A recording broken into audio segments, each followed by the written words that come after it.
Hello everyone, my name's Ayla and I'm a junior florist at West Morning Flowers, and today I'm going to show you how to make your own hand-tie bouquet. You can do this by just buying a few stems at your florist or your supermarket and then putting them in a nice vase, but this is showing you how to make and wrap your own bouquet. So here is me just removing the white rose petals from the outside. These are called guard petals and they do pretty much what they say. They guard the rose if in transit and things like that. So if you ever do see some roses and the outside petals do look a bit bruised or damaged, please don't worry, they are perfectly healthy and fresh rose.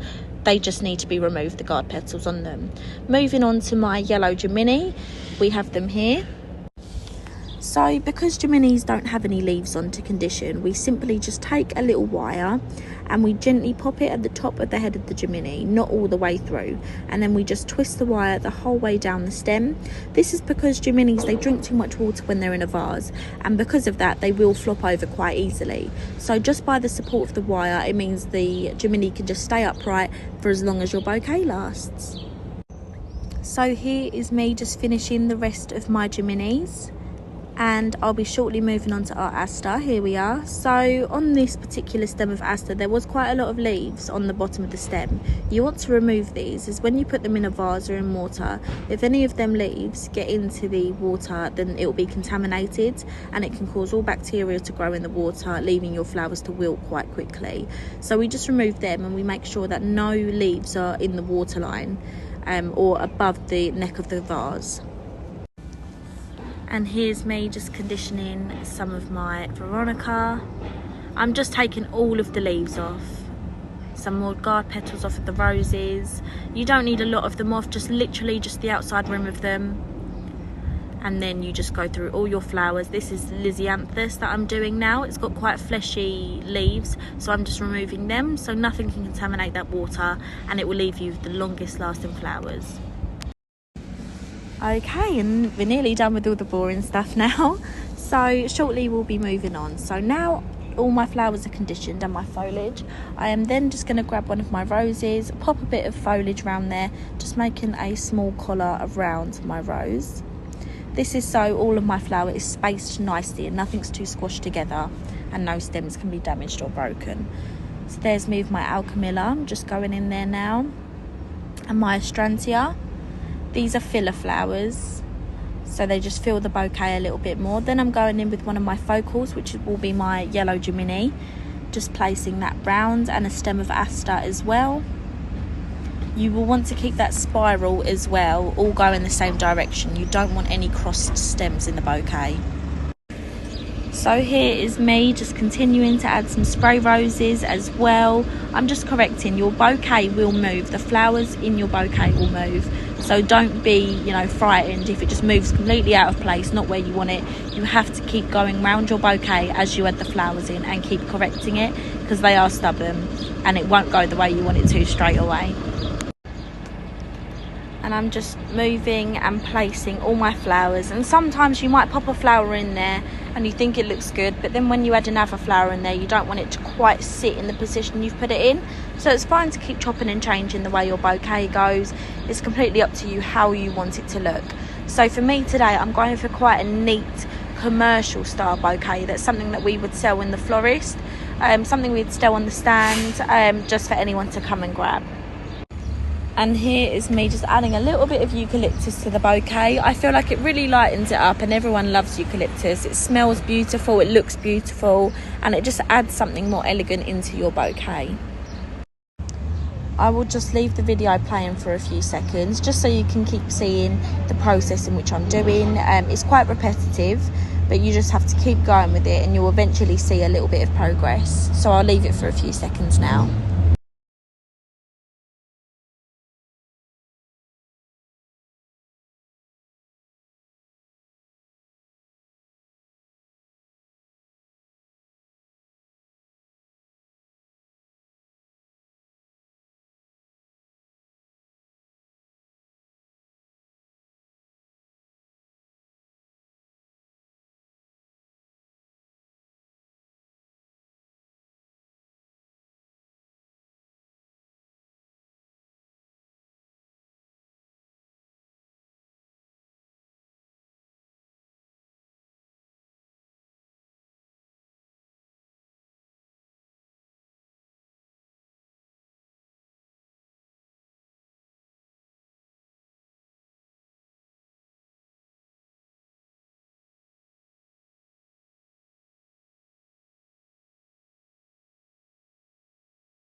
Okay, so I've left you with about a minute or so just to watch and see what I'm doing if you wanted to follow along with the video.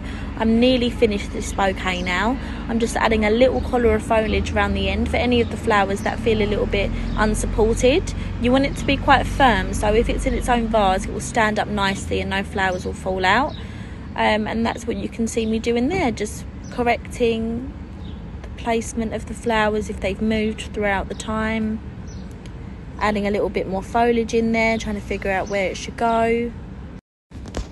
I feel like with these bouquets you sort of have to play it by ear. I would say there is no really right or wrong way to do this on how it looks wise. You just have to really know what you want to do, you know, and just make it your own. So now that I am finished with my bouquet, I'm just gonna get some twine or some string, cut a long length of it off, and you want to tie where your hand is. So where you've held that bouquet is where you're going to tie, and you want it to be quite tight, not so that you're crushing the flowers, but just so it's firm and it's not going to fall out of the string. So there's me doing it now. I do go over it a couple of times just to really make sure them flowers aren't going to move. So I've just tied it, and you can see there my spiral, what I was talking about. You don't want any crossed or messy stems and no leaves below that piece of string. And there's me cutting it diagonally, all one length. You all want it to be the same length, because once you pop it in a bottom of water, then it's going to come all odd if they're not. There we go. Okay, I've popped my hair up now. So for this part, you're going to grab a rectangle of cello and fold it over diagonally. So as you can see here, what I'm about to do is showing you the 4 corners you're meant to have. And you just pop your bouquet onto the piece of cello like that, and you make sure that it's covering the bouquet. You don't want it swallowing, you want a little part of the flowers to come out, and then you just want to sellotape them 2 parts there. They don't have to touch, mine is, but if they don't touch, please don't try and make them touch. It's absolutely fine if they don't. And I just did the same for the other side of the bouquet. Did another rectangle of cello, folded it diagonally so there was 4 corners, and popped it on my bouquet like you saw in the previous clip. So every time you wrap your bouquet or move your bouquet, there is a couple of bits that will come out of place, not in the place that you necessarily want them. So just keep going over and moving them and correcting them into where you want them to be. On this part, when I'm sellotaping it, it's not meeting, and it doesn't have to. And there we are.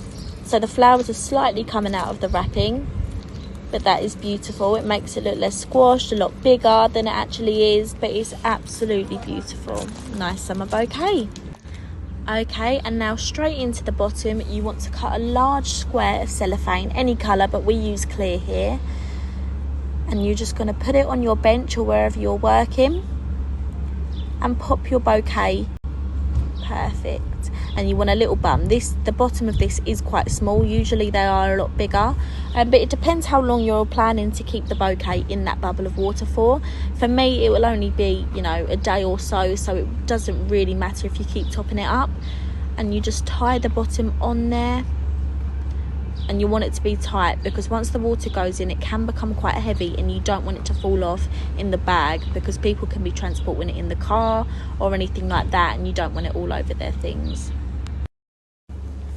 Here is me just cutting and trimming the cellophane on the end of my bouquet. I did cut a big square for a smaller bouquet because I'm used to making the slightly bigger ones.